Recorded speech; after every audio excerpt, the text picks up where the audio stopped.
Why should you stop listening to pew pew music? Oh, the Lord knows you're joking about wanting to run into traffic. It's fun, it's harmless, you're not doing it.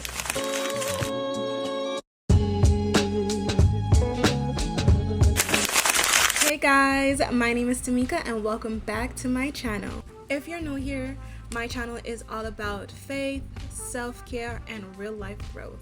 And if you're interested in those things, please don't forget to subscribe to the channel, and also don't forget to like and comment. For today's video, I'm going to talk about 4 things that I gave up on my walk with Christ. This is just a disclaimer. These things that I gave up on are personal conviction that I felt from the Lord. I repeat, these are my personal conviction, okay? I'm just going to talk to you guys about my journey and some of the things that I gave up on. I'm not telling you guys that you should do this or this is the perfect way to do this, but this is what the Lord led me to do or led me to give up during my journey with Him. So the first thing that I felt a strong conviction to give up was secular music. Now, for a very long time, I just thought that secular music was just anything. Actually, it is. Secular music is just anything that doesn't show worship or is about Christ. But that doesn't mean all secular music are bad. Secular music I'm talking about is the music that embrace or amplify lust, violence, impacts you in a negative way. Well, anything that impacts me in a negative way, that is what I gave up. But when I say secular music, I mean like the hardcore pew pew pew, I'ma rob you, or I can't even say some of the words that is being the song, but those are the type of music that I gave up on. Back in 2022, I felt this conviction to give up secular music, and honestly it was kind of hard to do because in 2022 Drake really pumping, you know, all like good music. It was good music at the time. With me giving up secular music, I have to give TikTok the biggest shout out because they've been putting me on amazing Christian artists, and I always thought like Christian music was kind of boring at the time, but when I went on TikTok and I started to find these new Christian artists, I was like, hold up, wait a minute, this is Christian music? I like this. It's glorify the Lord. I like this. And one of the artists that really helped me with my journey is an artist called Sunday. I love all of his music. Nothing on his albums are skippable. They're 10 out of 10 on my playlist, and they go triple platinum in this household, okay? So I am going to leave a playlist down below just to help you guys if you do want to start your journey, or if you are on your journey of trying to give up secular music. I do have a really good playlist, and honestly, not to toot my own horn, but I feel like I have a fire playlist. So second thing that I gave up on is toxic TV shows. Actually was a bit harder than giving up secular music because I live for the drama. I know that is so bad to say, but I live for the drama. I loved watching Baddies. I just love, like, I shouldn't have loved it, but I'm gonna be honest here. I love the episodes. Like, I was subscribed to Zeus. I was paying my $5.99 every month just to tune into Baddies, and then watching Jocelyn Cabaret, the Puerto Rican princess. Like, I was eating it up until one day the Lord snatched me and said, no, do some self-reflecting. What are these shows doing to you? So I was like, hey, it's not doing nothing to me. I'm just being entertained. I'm not doing it. They're doing it. I'm just watching them doing it. So yeah, one day, I think it was 2 episodes away of the season finale of Baddies, and you know, they're always fighting or whatever, and then after I finished watching that episode, I felt angry. I felt like if anyone said anything wrong to me at that time, I would literally get in a fight with them for no reason. And then I stepped back. I was like, oh, this is what you meant, Lord. Okay, I see what you mean by that. But did that stop me? No, I continued watching it. So I kept on watching it, and after every episode, I found myself angry. I found myself wanting to get in a boxing ring. I found myself wanting to be in arguments with people. I found myself being delusional and literally putting fighting scenarios in my mind on how I would beat somebody up. That's not okay. Are you okay in the head? So that's when I was like, okay, I cannot ignore it anymore. These TV shows are really had me acting up. So I'm sorry, I had to cancel my subscription to Zeus. Sorry, Lemmy. I had to unsubscribe to the channel. I saved my little $5.99, and I kept moving.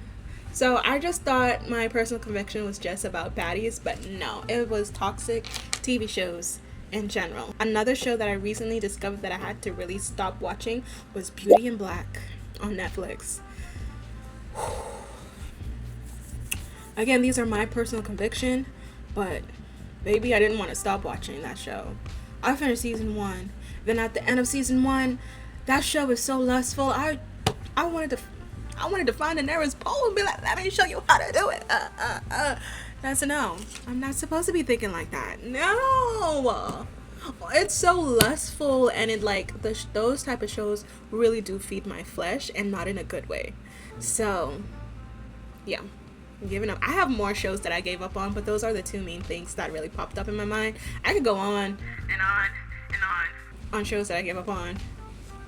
There were 10 out of 10 shows, but I have to give them up.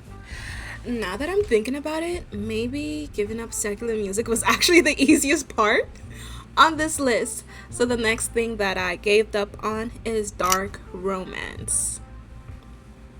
I used to eat it up. Dark romance, I used to eat it up. I'm not even gonna give you guys no recommendation. I'm not even gonna name no books I used to read, because I'm ashamed of some of the books I used to read. Like, ooh. But again, personal conviction with dark romance. It really normalized terrible behavior from men and women, all in the name of love. It's like jealousy is not of God. I was so in deep that it started to normalize murder in my head, and stalking in my head. Those are not normal, and those are not of Christ. So why am I feeding my soul these type of things? Was I entertained? Yes. Is it worth tainting my soul for? No.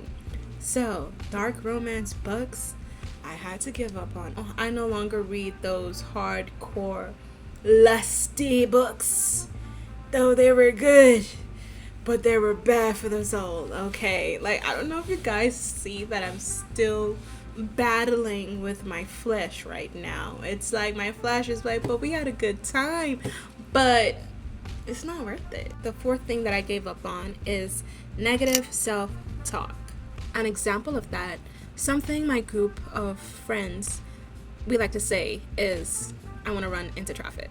Like, any slight inconvenience, anything that ruins our day or my day, I would be like, I really have a strong urge to run into traffic right now.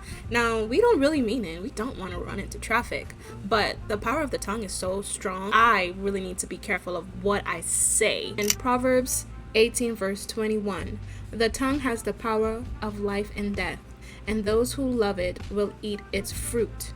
I really had to stop and be like, I don't want the Lord to take me serious. I know He knows my heart, and I know He knows that I'm joking, but I just want to be more mindful of what I say. Honestly, not everyone is going to understand your journey, and a lot of people might say that, oh, you're taking the fun out of life, or these are little things, these are not really going to impact your life. Like, why should you stop reading dark romance? It's fun, it's harmless. Why should you stop listening to pew pew music? It's fun, it's harmless, you're not doing it.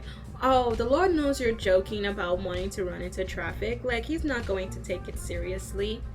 Romans 12 verse 2, do not conform to the patterns of this world, but be transformed by the renewing of your mind.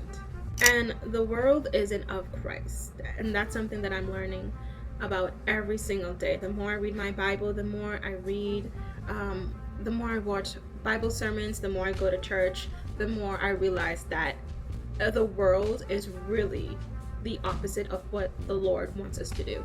Now, I'm not trying to preach to you guys. I just want to share with you my journey with the Lord. None of these things happened overnight.